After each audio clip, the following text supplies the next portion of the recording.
ప్రతి ఒక్కళ్ళకి పేరు పేరున నమస్తే అండి. గాయత్రి హోమం చేయటం వల్ల ప్రతి జీవికి కలిగేటటువంటి ఉపయోగాలు తెలుసుకోవాలండి. తప్పకుండా ఈ వీడియోని చివరి వరకు వాచ్ చేయండి ఫ్రెండ్స్. చిత్రజ్ఞులు పుట్టారండి. భగవద్గీత 3వ అధ్యాయం 10వ శ్లోకం ఉంటుంది చూడండి. ఎక్కడ తీరని కోరిక తప్పకుండా యజ్ఞం ద్వారాగా ఫలించేటట్టుగా మనిషిని సృష్టించినప్పుడు తోడుగా యజ్ఞాన్ని ఇచ్చి పంపిస్తున్నాను అని చెప్పాడు. అది ముందు చూడాలి, మనం 2.5 గంటల హోమం జరుగుతుంది. అరగంట చూపించడం జరిగింది. సో ఇందులో గురువు గారు చాలా అద్భుతమైన విషయాలు ఎన్నో చెప్పారు. ఈ వీడియో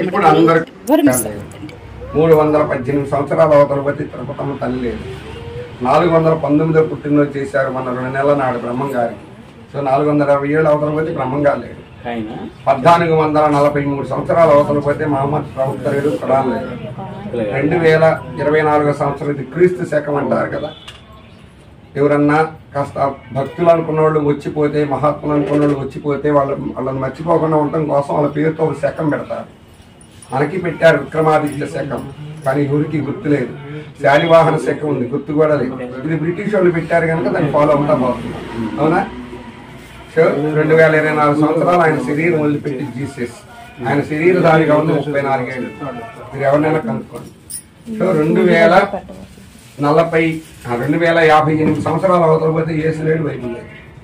ఇప్పుడు మనందరం చదువుకునే భగవద్గీత 5123 సంవత్సరాల నాడు హర్యానాలో యుద్ధ భూమిలో శ్రీకృష్ణుడు అర్జునుడికి చెప్పాడు.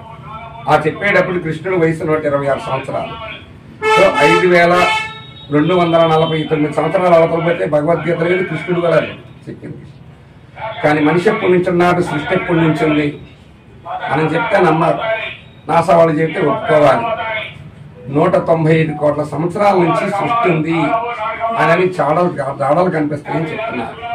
సరే, అంత దూరం అవుతాం, కనీసం 1 కోటి సంవత్సరాలే వేసుకోండి. అప్పటి నుంచి ఉన్నారు కదా. అప్పటి నుంచి ఉన్న దేవుడు ఎవరు?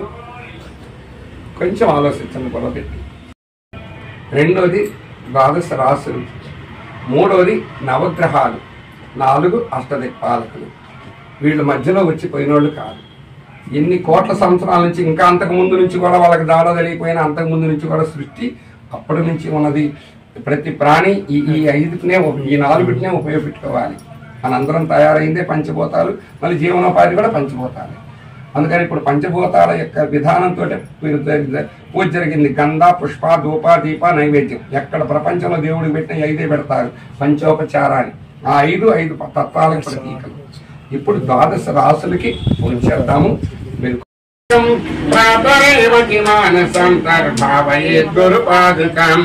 ఎనిమిది వృశ్చిక రాశి, ఇది నాగేశ్వరరావు గారి రాశి. ఇదే పై కొట్టుకోండి, పైలు ఇలా కోయిడ్గా రావటమే. పంచవర్ణ సుచిర్వ చిత్ర విశుద్ధ తత్వ విచారిణం చంద్ర సూర్య చిదగ్ని మండల మండితము ఘన చిన్మయం చిత్కళా పరిపూర్ణమంతర సిత్ సమాధి నిరీక్షణం ప్రాతరేవ మానసాంతర్భావయేత్ గురుపాదకం. బాగా కప్ని వేసుకొని వచ్చాడు. 5 చెంచాలు బియ్యం పెట్టమంటే పెట్టారు. పెట్టిన తర్వాత మీ ఇంట్లో పక్కన ఒక అసిస్టెంట్ ఉంటాడు అనమాట, నా కొట్టాడు.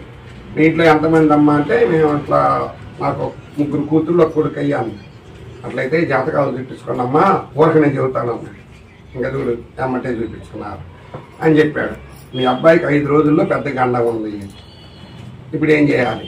దానికి ఏం చేయాలి మార్గం అంటే, దానికి ఏమన్నా ఆయనే చేసి పెడతాడు అన్నాడు. ఆయనే చెప్పాడు, నేను చేస్తాను అనకుండా ఒక అడవిలో ఒక గుడి ఉంది, ఆ గుడికాడికి పోయి రండి అన్నాడు. ఆ గుడికాడికి పోవటం నాకేం తెలిసింది అన్నాడు. ఎమ్మటే ఈ పక్కన అసిస్టెంట్ ఉండి, నీ దయ్యా అని ఆయన మీద భారం పెట్టాను చెప్పాడు. ఎమ్మటే ఆమె, మరి ఎట్లయ్యా నేను బాగాలేను కదా అని. ఆయనే చేస్తాడమ్మా అన్నాడు. మరి చేయాలంటే ఖర్చు అయిద్దమ్మా అన్నాడు. ఎంత అయిద్దాను? 30,000 అని మాట్లాడకుండా 30,000 ఇచ్చింది. అడగడంతో బేరం కూడా అడగకుండా ఇచ్చిందని మళ్ళీ అడిగాడు. అమ్మా, ఇంకొక పూజ ఉంది, అది 3 రోజులు 11 మంది పిల్లల్ని కూర్చోబెట్టి చేయాలి. ఆ తర్వాత చేసినవి అన్ని తీసుకుని నదిలో పడేసి రావాలి అసలు అవన్నీ.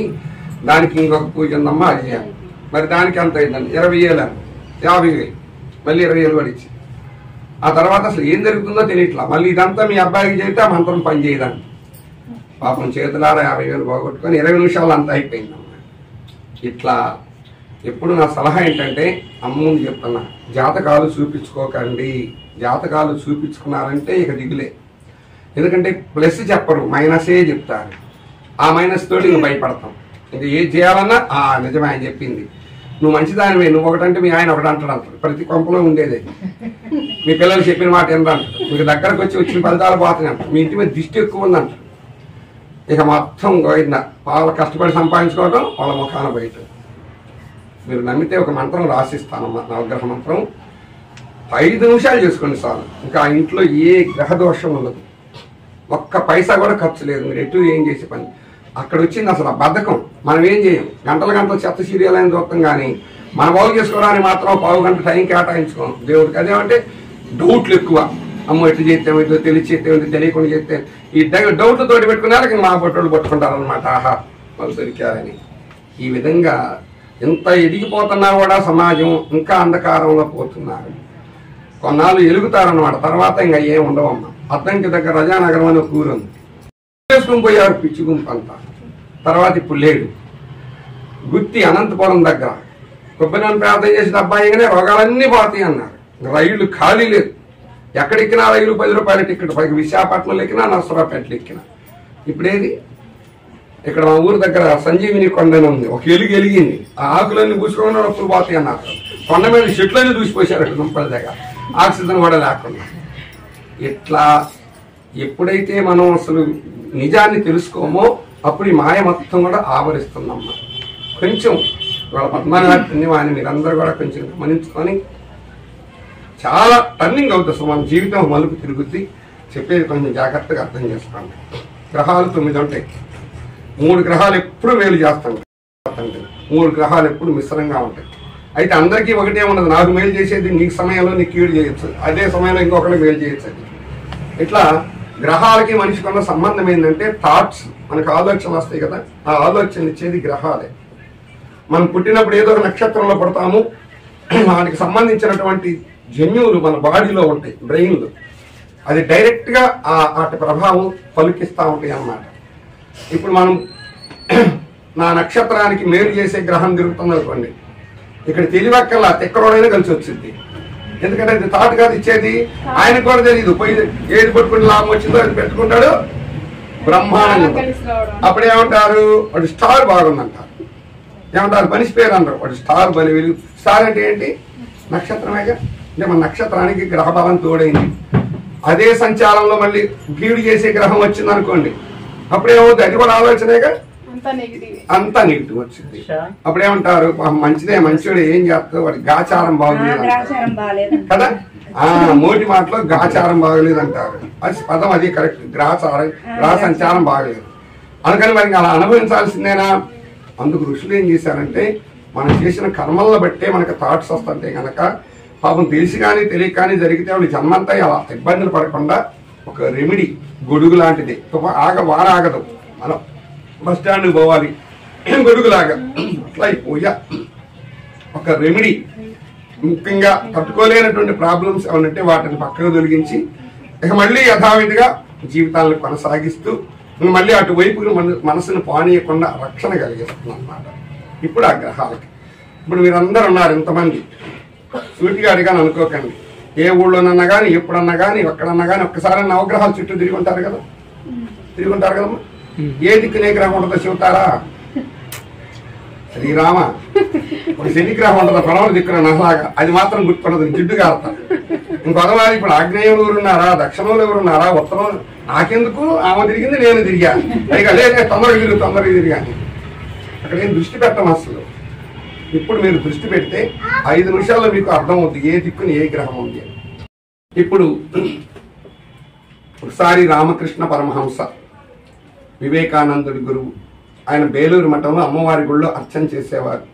ఒకరోజు గుడికి వెళుతుంటే దారిలో ఒక అతను బాగా మద్యం సేవించి తిడతా ఉన్నాడు, తెగ తిడుతున్నాడు. అందరికీ కొంచెం ఇబ్బందిగా ఉంది. ఎవరన్నా పోయి పక్కకు పోయా అంటే వాళ్ళని తిడుతున్నారు. కానీ రామకృష్ణ పరమహంస దగ్గర పోయి అడిగాడు, బాబు ఏంటయ్యా అందరు ఇబ్బంది పడుతున్నారు, పక్కకు పోమంటే ఆయనే తిట్టాడు. సరే తిడితే తిట్టావయ్యా, ఎవరిని తిడుతున్నావు, ఎందుకు తిడుతున్నావు అన్నాడు. నేను దేవుణ్ణి తిడుతున్నాను అన్నాడు. ఎవరిని? దేవుణ్ణి తిడుతున్నాను. దేవుణ్ణి ఎందుకు తిడుతున్నావు అన్నాడు. నాకు ఆస్తి లేకుండా చేశాడు దేవుడు, అందుకని తిడుతున్నాను అన్నాడు. నిజంగా చెప్పు, నీకు ఆస్తి లేదా అన్నాడు. మా ఇంటికి వచ్చి చూడు కావాలంటే లేదన్నాడు. సరే నేను ఇంటి దాకా రానులే, నాకు ఆలస్యం లేదు, నీ 2 కళ్ళు తీసిస్తే 30 లక్షలు ఇస్తానన్నాడు. ఏమన్నాడు? వాళ్ళెవాడిపోయా సర్వేంద్రియానాం నయనం ప్రధానం, మందులో ఉండి కూడా శ్లోకం చెప్పాడు. నేను ఎట్టిస్తానన్నా. సరే అది వద్దులే, నీ 2 రెక్కలు ఇస్తే 20 లక్షలు ఇస్తానన్నా. ఈయన అన్నాడు 2 కాళ్ళు ఇస్తే 30 లక్షలు ఇస్తానన్నాడు. ఈయన అన్నాడు కాళ్ళు చేతులంటే బయటికి కనపడదు, నీ లోపల కనపడకుండా ఒకటి లబ్డప్ అని కొట్టుకుంటుందయ్యా, అది ఇస్తే 50 లక్షలు ఇస్తానన్నాడు. ఈయన అన్నాడు 2 గోళీలు లాగా ఉంటాయి కిడ్నీలు అంటారా, ఇస్తే 20 లక్షలు ఇస్తానన్నాడు. ఈయన అన్నాడు.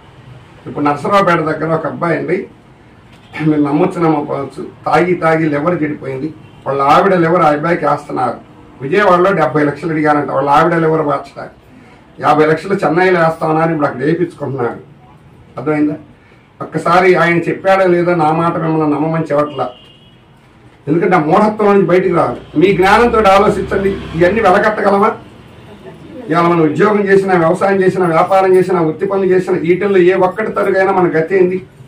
ఇప్పుడు ఎంత ఆస్తి ఇచ్చాడు, మరి గ్లాస్ మంచినీళ్ళు ఇస్తే ఏం చెప్పాం? థ్యాంక్స్ చెప్పాం కదా. మరి ఇచ్చిన ఆయనకి ఎప్పుడైనా థ్యాంక్స్ చెప్పారా? మీరు చెప్తున్నారా నాకు తెలియదు. చెప్పకపోగా కొబ్బరికాయ పెడితే నాకేమెత్తామంటాం, మళ్ళీ నేను పువ్వు పెడితే నాకేమెత్తామంటాం. ఇప్పుడు ఇచ్చిన రుణాలు తీర్చుకున్నామా? ఈశ్వరా నీ దయ వల్ల నాకు ఇన్ని ఇచ్చావయ్యా, ఈ లేకపోతే నా గతి ఏందని ఒక్క దండం పెడితే పొంగిపోతా ఉంది. వంశం మొత్తాన్ని కూడా చూసుకుంటాడు, ఆహా నా బిడ్డలు నన్ను గుర్తించారు అని. అది అందుకు చేయాలి భక్తి. గుడ్డిగా వెనకండి. మనం డాబా అయినా బతుకుతాం, పూరీలు అయినా బతుకుతాం, గోల్డ్ ఉన్నా బతుకుతాం, పిచ్చి పెట్టుకున్నా బతుకుతాం, కారు ఉన్నా బతుకుతాం, లేకపోయినా బతుకుతాం. అవునా? ఏమి లేకపోతే బ్రతకం. మనం ఏం తీసుకొని బ్రతుకుతాం? మనందరమే గాలి. గట్టి గాలి కాదు, గాలిలో ఆక్సిజన్ ఉండాలి. గాలి కనుకైతే నేను హిమాలయ పర్వతాలు వెళ్ళాను, కేదార్నాథ్లో భూమి మట్టాన్ని 14 కిలోమీటర్లు ఎవరినైనా కనుక్కోండి. గాలి కొడితే అక్కడి నుంచి కింద పడతాం అన్నట్టు కొట్టుద్ది, కానీ ఆక్సిజన్ ఉండదు. ఆక్సిజన్ ఎక్కడి నుంచి వచ్చింది? చెట్ల నుంచి వచ్చింది. చెట్లు 200-300 మీటర్ల కన్నా ఇంకెత్తుండవు, ఇంకెరగబడతాయి. అంతకన్నా 200-300 మీటర్ల ఎత్తుకి ఆక్సిజన్ అందుద్ది. ఇంక అక్కడి నుంచి పోయే కొన్ని శూన్యం తేలిపోయింది, ఇంకా ఆక్సిజన్ ఉండదు. అర్థమైందా? అక్కడంతా హిమ పర్వతాలు కదా, చెట్లు ఉండవు కదా, అందుకని ఆక్సిజన్ ఉండదు. సో ఇప్పుడు మనం ఏం తీసుకొని బ్రతుకుతాం? ఆక్సిజన్. ఏ ఆక్సిజన్ తీసుకొని బ్రతుకుతున్నామో అది తిరిగి మళ్ళీ ప్రకృతికి ఇవ్వాలి. అందుకు మానవ జన్మ గొప్పదండి. ఏ ప్రాణి యజ్ఞయాగాదులు చేయలేదు కదా. మనకి ఋషులు ఏ పండుగ పెట్టినా, ఏ పూజ పెట్టినా దాని వెనకాతల ఫండమెంటల్ ఒక ఆరోగ్య సూత్రం ఉంటుంది, సైన్స్ ఉంటుంది. మనకి సీతారామ కళ్యాణం జరిగితే శ్రీరామనవమికి ప్రసాదం ఏం పెడతారండి? వడపప్పు పానకం. ఎందుకు? అది ఏప్రిల్లో వస్తుంది, ఎండలు మీరు బాగా ఎక్కుతాయి, బాడీ వేడి చేస్తుంది, అందుకని పానకం సలవ చేసేది, పెసరపప్పు సలవ చేసేది. సత్యనారాయణ స్వామి వ్రతం చేస్తే ఏం పెడతాం? గోధుమ పిండి, గోధుమ రవ్వ పెడతాం. ఎందుకు? కార్తీక మాసాలు ఎక్కువ చేస్తాం, అప్పుడు చలి ఎక్కువ, బాడీకి వేడి చేసే పదార్థం కావాలి. రవ్వ తింటే వేడి అంటారు కదా, ఉప్మా తింటే, అందుకని వేడి చేసే పదార్థం పెట్టారు. ఇప్పుడు వినాయక చవితి ఏం పెడతారండి? కుడుములు, ఉండాళ్ళు పెడతారు. ఎందుకు? ఇప్పుడు వాటర్ చేంజ్ అయినాయి, ఇంటింటికి దగ్గు, జలుబులు, రొంపులు, జ్వరాలు, టైఫాయిడ్, మలేరియాలు ఇప్పుడు ఇంటికి పేషెంట్లు ఉన్నారు. ఇట్లాంటప్పుడు బాగా వేపుళ్ళు, ఆయిల్ ఫుడ్లు తింటే రోగకారకం. అందుకని కుడుములు, ఉండాళ్ళు, ఆయిల్ వాడరు, ఆవిరి కుడుకుతి. ఎన్ని బొంగల అమృతంతో ఋషులు కాళ్ళు గడిగితే రుణం తీర్చుకుంటాము. ఏ ఋతువులో, ఏ మాసంలో, ఏ పండుగ వస్తున్నప్పుడు ఏ ప్రసాదం పెడితే మనకు ఆరోగ్యమో ఎంత దీర్ఘంగా ఆలోచించే పెట్టారండి. అలాంటి మొత్తం మనం మర్చిపోయాం. అందుకని మళ్ళీ పూజ్య గురుదేవులు పండిత శ్రీరాములకి ఇక మునిగితే పుణ్యం, తేలితే పుణ్యం, 3 ఒత్తుల పుణ్యం, 5 ఒత్తుల పుణ్యం, వచ్చి ఇడిదిప్తే పుణ్యం, ఇడిదిప్తే పుణ్యం అని ఇదంతా చెప్తున్నారు. మనం కూడా ఇటుకే బాగా అలవాటు పడ్డాం, కానీ సత్యాన్ని గుర్తించలేకపోతున్నాం. అందుకని ఏ ఆక్సిజన్ తీసుకొని బ్రతుకుతున్నామో అది తిరిగి ప్రకృతికి ఇవ్వాలి. ఏం చేస్తే ఇవ్వగలుగుతాం? మీరు పక్షపాతం అనుకోకండి. 100 కొబ్బరికాయలు కొట్టి ఆక్సిజన్ రాదు, 100 అభిషేకాలు చేయి ఆక్సిజన్ రాదు, 100 కుంకుమ పూజలు చేయి రాదు, 100 చర్చిల్లో కేకలై రాదు, 100 నమాజులు చేయి రాదు. మరి ఇప్పుడు చేసే అందరూ తప్పు అంటున్నారా? కాదు. తృప్తి. ఒక హేతువాదో సైంటిస్ట్ వచ్చి కూర్చొని మీరు చేసిన దాంట్లో ఫలితం ఏదో చూపించంటే మీరైతే చూపిస్తారని నేనే చూపించలేను. ఎందుకంటే ప్రతిదీ ఆదరేయుడు ఉండాలి. 2 పనుల వల్లనే వస్తుంది ఆక్సిజన్. ఒకటి యజ్ఞం చేస్తే వస్తుంది, 2 ఇది కూడా చేయకపోయినా ఒక చెట్టు నాడితే వస్తుంది. ఎందుకంటే మనం ఏం తీసుకొని బ్రతుకుతున్నాం అది తిరిగి మళ్ళీ ప్రకృతికి ఇవ్వాలి. ఇది కూడా నేను చేసిన మంత్రాలకో మాటలకో వచ్చిందన్నా నమ్మబాకండి. ఇప్పుడు అందులో ఆవు నెయ్యి వేస్తున్నాం. 100 గ్రాములు శుద్ధమైన ఆవు నెయ్యి గిన్నెలో వేస్తే నీకు మంత్రాలు దేవుడు నమ్మకపోయినా 100 గ్రాముల అగ్నిలో ఆవు నెయ్యి వేస్తే 25 టన్నుల ఆక్సిజన్ విడుదలవుతుంది. ఎంత? 25 టన్నులు. కిలో ఆవు నేతితో యజ్ఞం చేస్తే 250 టన్నులు విడుదలవుతుంది. ఇది మీకు ఎక్కడైనా ప్రూవ్ చేయొచ్చు, ఎందుకంటే మన యజ్ఞాల్లో చాలా చోట్ల ప్రూవ్ జరిగింది. అందుకని మనిషిగా పుట్టి శరీరం వదిలిపెట్టేటప్పటికి 16 సార్లు యజ్ఞం చేయాలి. ఎన్నిసార్లు? 16. ఎందుకు చెప్పారు 16, 20, 30 చెప్పొచ్చు కదా. షోడశ సంస్కారాలని 16 సంస్కారాలు ఉన్నాయి. లెక్కేసుకోండి, అవి మర్చిపోయారు అసలు. గర్భాధానం, పుంసమనం, శ్రీమంతం, బాలసారే, నామకరణం, అన్నప్రాసనం, సేవలం, కేశఖండనం, విద్యారంభం, ఉపనయనం, వివాహం, వివాహ మహోత్సవం, జాతకర్మ, వానప్రస్థం, సన్యాసం, అంత్యేష్టి. ఈ 16 సందర్భాల్లో కిలో ఆవు నేతితో యజ్ఞం చేయాలి. ఒకసారి చేస్తే కిలో ఆవు నేతితో ఎంత వస్తుంది? 100 గ్రాములకు 25 టన్నులు కదా. కిలోతో చేస్తే 250 టన్నులు ఆక్సిజన్ వస్తుంది. ఏది? దేవుళ్ళు నమ్మకం పక్కన పెట్టిన. ఒకసారి చేస్తే 250 టన్నులు వస్తే 16 సార్లు చేస్తే ఎంత వస్తుంది? 4000 టన్నులు వస్తుంది. ఎందుకంటే ఆక్సిజన్ టన్నులతో కొలుస్తారు. 4000 టన్నులు వస్తుంది. 16 సార్లు యజ్ఞం చేస్తే ఆ మనిషికి ఏం తెలియకపోయినా, అసలు దేవుడు అంటే నమ్మకపోయినా 4000 టన్నులు ఆక్సిజన్ విడుదలైంది వాళ్ళ పుణ్యమా అని. ఒక మనిషి ఎర్రగా ఉన్నా, నల్లగా ఉన్నా, లావుగా ఉన్నా, సన్నగా ఉన్నా, పొడుగ్గా ఉన్నా, పొట్టిగా ఉన్నా, హిందువా, ముస్లిమా, బౌద్ధ సంబంధం లేకుండా అదృష్టం బాగుండి 100 ఏళ్లు బ్రతికితే ఎంత ఆక్సిజన్ తీసుకుంటాడో తెలుసా? మనకేం తెలుసు, వరకొస్తుంది కనుక. మన కరోనా ఒకసారి హెచ్చరించింది. మన కరోనా హెచ్చరించి పెట్టాలు రాలిపోయినట్టు రాలిపోతే ఏం చేశారండి? ట్యాంకర్లతో విమానాలలో తెచ్చుకొని బతికారు. రాత్రి చాలా మంది టైజర్ అయ్యేవాడు. అవునా? ఒక్క మనిషికి 2000 టన్నులు పట్టుద్దటండి 100 ఏళ్లు బ్రతికితే. ఎంత? మన శాంతి గురించి హరిద్వార్లో మన ఆశ్రమంలో దాన్ని రీసెర్చ్ చేశారు. ఒక మనిషికి ఎంత పడుతుంది? 2000 టన్నులు. 16 సార్లు యజ్ఞం చేస్తే ఎంత విడుదలైంది? సో ఎంత తీసుకొని బ్రతికామో అంత ప్లస్ మళ్ళీ ప్రకృతికి ఇచ్చాము. ఇందులో ఎంత రీజన్ ఉందో చూడండి. ఇది తప్పని బ్రతకడానికి సరిపడా ఆక్సిజన్ ఇస్తూనే ఉంటుంది. అట్లా ప్రకృతిని ఇవాళ మొత్తం కాలుష్యమయం చేసి పెట్టుకున్నామే గాని ఆక్సిజన్ ఇచ్చేటువంటి విధానం మర్చిపోయాం. ఎప్పుడైతే మనిషి స్వార్థానికి అలవాటు పడిపోయాడు, కొంచెం మేధాశక్తి అనండి. ఒక్క మాట, ఇంటింటికి 2 వీలర్ ఉంది, 4 వీలర్ ఉంది. అది లేని కూడా ఇవాళ జరగదు అసలు. దానికి మనం పెట్రోల్ పోసాం, డీజిల్ పోసాం, పొగ్గొట్టంలో కూడా ఏమొస్తుందండి? కార్బన్ డైఆక్సైడ్ వస్తుంది. ఆరోగ్యాన్ని ఎబ్రీసేది వస్తుంది. ఇప్పుడు ఒక్క సంవత్సరంకి వచ్చేటప్పటికి ఏ కంపెనీలో ఉన్నా కానీ, ఏ వాహనాలు ఉన్నా కానీ కొన్ని లక్షలు తయారవుతున్నాయి. అవన్నీ రోడ్డు ఎక్కుతున్నాయా, కంపెనీలోనే ఉంటాయా? రోడ్డుకి వచ్చినాయి. వాటి వల్ల ఎంత హాని కలుగుతుందో తెలుసా అని మనం ఆవేదనతో చెప్తున్నా తప్పదు. కానీ వాటి వల్ల వస్తున్నట్టు ప్రూఫ్ ఏంటండి అని మీరు అడగాలి. మొన్న 42 రోజులు మనిషి ఇంట్లో నుంచి బయటికి పోకుండా లాక్డౌన్ చేశారు కరోనా అప్పుడు. ఎన్ని రోజులు? మీరు ఎవరినైనా కనుక్కోండి, టీవీలో చూడండి. ఢిల్లీ గడ్డెత్తినాక లేదు, అంత ఫ్యూర్ అయిపోయింది 40 రోజులు మనిషి కదలకుండా ఉంటే.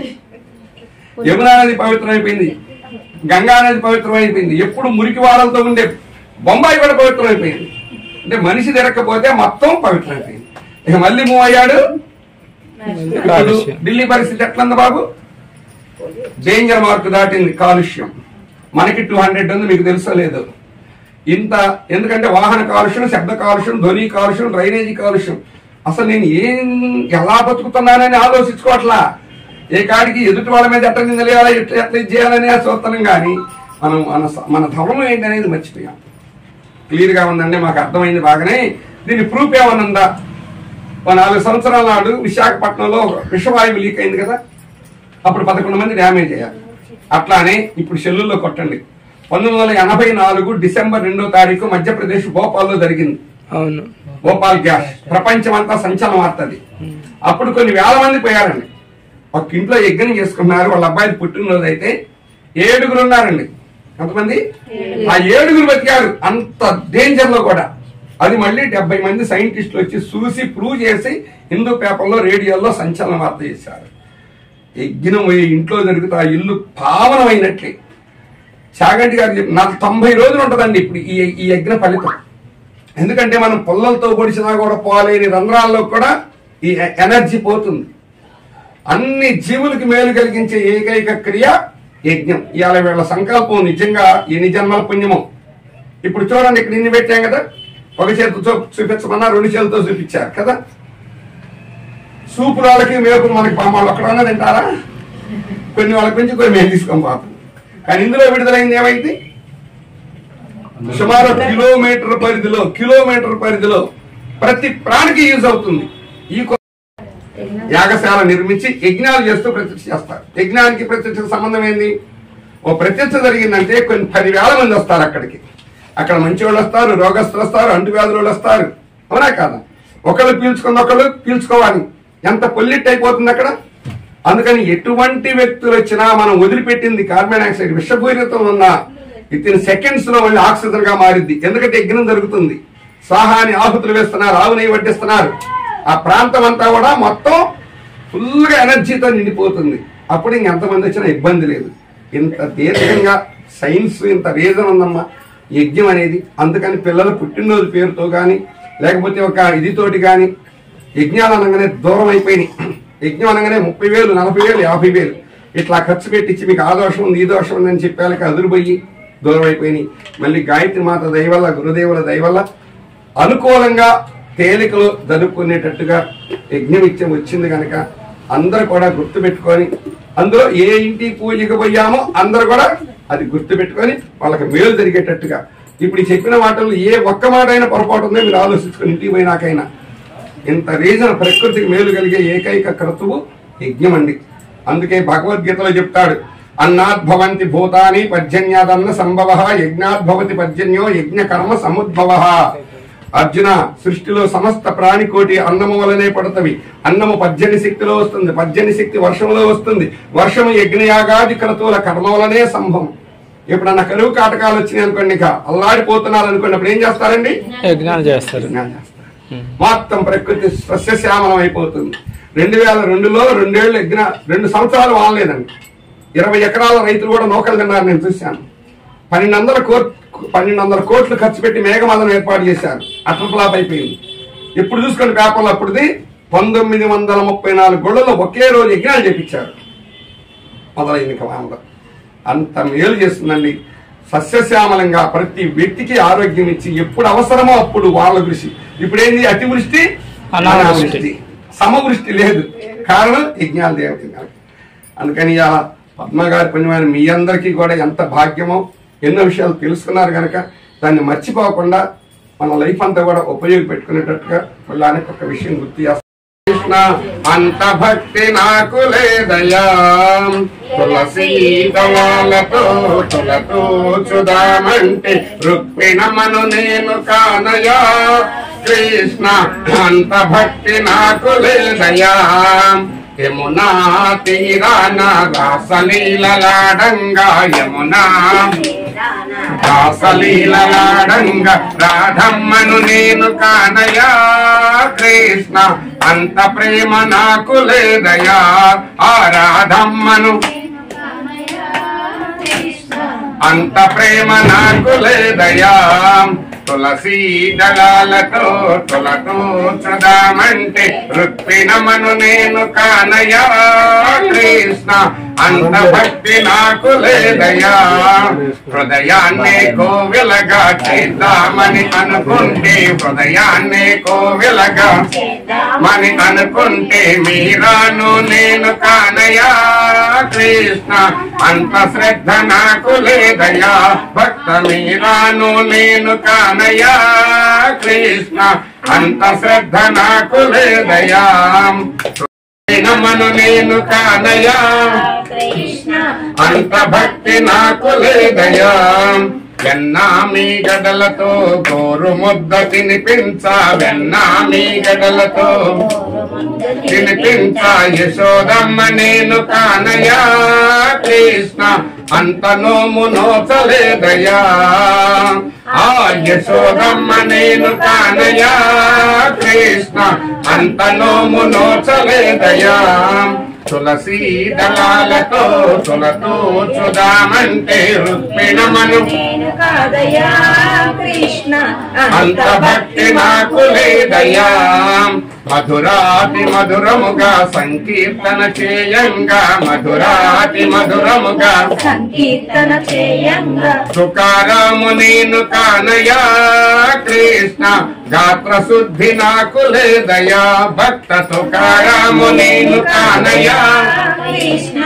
గాత్ర శుద్ధి నాకు లేదయా, తులసీ దళాలతో తులతో చుదామంటే రుక్మిణమను నేను కానయా. అంత భక్తి నాకు ప్రేమ అనే తెడ్డు వెయ్యవా కృష్ణ మోక్షమనే ఒడ్డు చేర్చవా ప్రేమ అనే తెడ్డు వెయ్యవా కృష్ణ మోక్షమనే ఒడ్డు చేర్చవా నన్ను మోక్షమనే ఒడ్డు చేర్చవా నన్ను మోక్షమనే ఒడ్డు చేర్చవా బోలో శ్రీ జాతవేద శక్తే చ ధీమహి తన్నో భగవతి ప్రచోదయాత్ స్వాహా ఇదం మహాశక్తే ఇదం నమః గంధం విలేపయామి పొడి గంధం పుష్పాణి పూజయామి ఎరుపు ఎరుపు ధూపమగ్రహ ప్రచోదయాత్ స్వాహా ఇదం గాయత్రి ఇదం నమః ఇప్పుడు విశేష ఆహుతులమ్మ అందరు కలిపి ఇంటి వారి కోసమేయండి ప్రతి ఆహుతులు సంపూర్ణ ఆరోగ్యంగా ఉండాలి కుటుంబం అనుకొని అందరూ మృత్యుంజయ మంత్ర ఆహుతులు వేయండి ఓం త్రయంబకం యజామహే సుగంధిం పుష్టివర్ధనం ఉర్వారుకమివ బంధనాన్ మృత్యోర్ముక్ష్యమామృతాత్ స్వాహా ఇదం మహామృత్యుంజయాయ నమః దేవాకండి మేము వెళ్ళి మేము లేచిన తర్వాత మళ్ళీ మిమ్మల్ని కూర్చోబెడతాం అది అప్పుడే ఎవరిచ్చారు ఇప్పుడు మీకు అది పెట్టనమ్మా ఓం త్రయంబకం యజామహే సుగంధిం పుష్టివర్ధనం ఉర్వారుకమివ బంధనాన్ మృత్యోర్ముక్ష్యమామృతాత్ స్వాహా ఇదం మహామృత్యుంజయాయ నమః భాస్కరాయ విద్మహే దివాకరాయ ధీమహి తన్నో సూర్యః ప్రచోదయాత్ స్వాహా ఇదం సూర్యదేవాయ నమః ఇంకలేనమ్మా మీరు కూడా మీ ముగ్గురు కూడా లేకండి అబ్బాయి ఒక్కడే చేస్తాడు ఓం తత్పురుషాయ విద్మహే భక్తవత్సలాయ ధీమహి తన్నో వెంకటేశః ప్రచోదయాత్ స్వాహా ఇదం శ్రీ వెంకటేశ్వర స్వామి ఇదం సరస్వతీ దేవ్యై ఇదం నమః ఓం చతుర్ముఖాయ విద్మహే అంసరూఢాయ ధీమహి తన్నో బ్రహ్మ ప్రచోదయాత్ స్వాహా ఇదం బ్రహ్మదేవాయ ఇదం నమః ఓం నారాయణాయ విద్మహే వాసుదేవాయ ధీమహి తన్నో విష్ణు ప్రచోదయాత్ స్వాహా ఇదం విష్ణుదేవాయ ఇదం నమః ఓం ఇప్పుడు ఈ ముద్రతోటి లక్ష్మీదేవి కుబేర ముద్ర అంటారు. ఇది ఎప్పుడు సంపూర్ణ సంపదలతో ఉండాలి, పాడికుండలాగా సంపదలతో ఉండాలని కోరుకొని వేయండి. ఓం శ్రీం హ్రీం శ్రీం కమలే కమలాలయే ప్రసీద ప్రసీద శ్రీం హ్రీం శ్రీం ఓం మహాలక్ష్మీ నమః స్వాహా ఇదం మహాలక్ష్మీదేవ్యై ఇదం నమః. ఓం శ్రీం హ్రీం శ్రీం కమలే కమలాలయే ప్రసీద ప్రసీద శ్రీం హ్రీం శ్రీం ఓం మహాలక్ష్మీ నమః స్వాహా ఇదం మహాలక్ష్మీదేవ్యై ఇదం నమః. ఓం శ్రీం హ్రీం శ్రీం కమలే కమలాలయే ప్రసీద ప్రసీద శ్రీం హ్రీం శ్రీం ఓం మహాలక్ష్మీ నమః స్వాహా ఇదం మహాలక్ష్మీదేవ్యై ఇదం నమః. మళ్ళీ మామూలుగా మీరు లక్ష్మీదేవి ఫోటో చూస్తారు కదండి, ఎన్ని చేతులు ఉంటాయి? 4 ఉంటాయి. కింద 2 చేతులు ఉంటాయి. డబ్బులు కాదు ఇది చూస్తారు కానీ అసలు ఇది చూడరు. పైన 2 ఉంటాయి కలువు పూలు పట్టుకొని, అది వచ్చే ముద్ర, ఇచ్చే ముద్ర. ఎప్పుడైనా మన కుటుంబంలో కూడా ఆ వచ్చే ముద్రతోటి ఒక్క 16 సార్లు అంటే 2 నిమిషాలు లేదా 3 నిమిషాలు పడుతుంది. ఈ మంత్రం చేసుకోండి, ఎంత ఫలితం వచ్చిందో మీరే చూస్తారు. ఇప్పుడు మళ్ళీ మామూలుగా విండి. ఓం పంచవక్రాయ విద్మహే మహాదేవాయ ధీమహి తన్నో రుద్రా ప్రచోదయాత్ స్వాహా ఇదం రుద్రాయ ఇదం నమః. ఓం కాత్యాయనాయ విద్మహే కన్యాకుమారి ధీమహి తన్నో దుర్గి ప్రచోదయాత్ స్వాహా ఇదం దుర్గాదేవ్యై ఇదం నమః. ఓం నాగేంద్రహారాయ త్రిలోచనాయ భస్మంగరాగాయ మహేశ్వరాయ నిత్యాయ శుద్ధాయ దిగంబర. పట్టుకోండి పద్మగారు మీరు వదిలిపెట్టి మీరు ఒక్కలే అర్థండి. గురువు గారికి 2 సార్లు, గాయత్రి మాత 2 సార్లు, మాతాజీకి 2 సార్లు, కలిసానికి, దీపారాధనకి, యజ్ఞకుండికి మీ అందరి దగ్గరకు హారతి వస్తుందండి. కొట్టి తీసుకోకూడదు.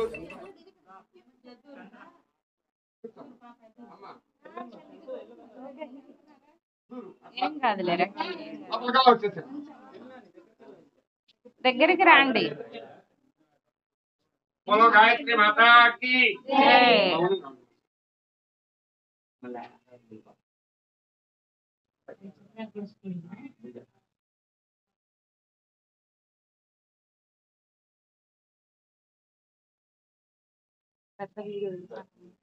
పంపియము లోకేష్ ఫోన్ అయితే మీరు కూడా ఇదిగానండి.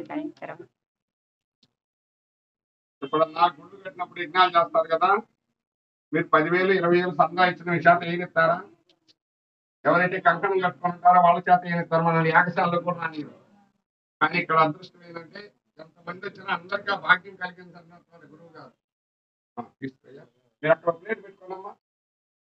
5 ప్లేట్ మీరు మీ ముగ్గురు ఒకటి పెట్టుకోండి.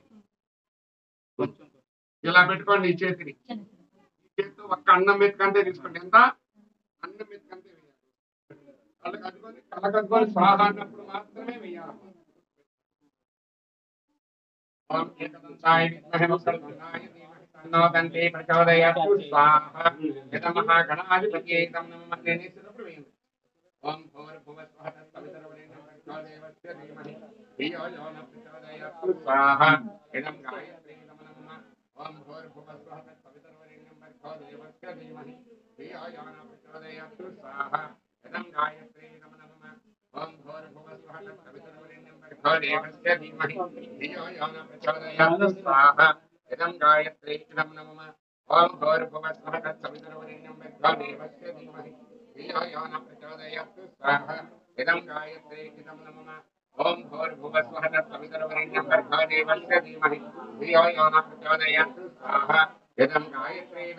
బాగా బ్రీతింగ్ బాగా తీసుకున్నామ్మా. ఓం భూర్భువస్వః తత్సవితుర్వరేణ్యం భర్గో దేవస్య ధీమహి ధియో యో నః ప్రచోదయాత్ స్వాహా ఇదం గాయత్రీ నమః. ఓం భూర్భువస్వః తత్సవితుర్వరేణ్యం భర్గో దేవస్య ధీమహి ధియో యో నః ప్రచోదయాత్ స్వాహా ఇదం గాయత్రీ నమః. ఓం భూర్భువస్వః తత్సవితుర్వరేణ్యం భర్గో దేవస్య ధీమహి ధియో యో నః ప్రచోదయాత్ స్వాహా इदं गायत्री इदं नमः.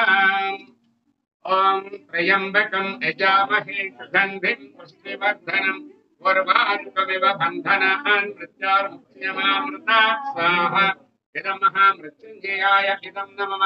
ओम त्र्यंबकं यजामहे सुगंधिं पुष्टिवर्धनं उर्वारुकमिव बन्धनान् मृत्योर्मुक्त्यमामृतात् स्वाहा इदं महामृत्युञ्जयाय इदं नमः.